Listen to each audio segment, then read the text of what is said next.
Halo, ne? Takže asi nefunguje nám mikrofon asi, ale možná mě uslyšíte i. Takže já bych začala určitě i bez mikrofonu.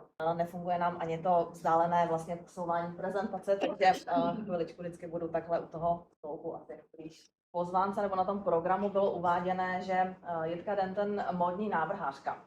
Ale ono není to úplně až tak pravda, protože já jsem se k tomu návrhářství dostala až vlastně postupem času, protože já nemám vystudovanou žádnou návrhářskou školu a ani vlastně nepocházím vůbec z tohoto módního světa a návrhářského prostředí.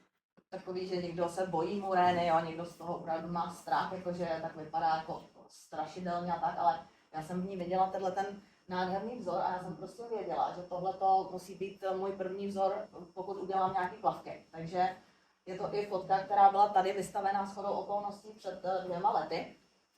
Ale tak vůbec, nebo najít šicí dílnu, najít prostě informace, kde šít, jo? Nebo my jako Česká republika určitě nejsme plavková velmoc, takže šití plavek je opravdu u nás docela složitá záležitost najít jako nějakého dodavatele nebo tu šicí dílnu, která bude ochotná vám ty plavky šít. Zasloužený potlesk na v pořádku.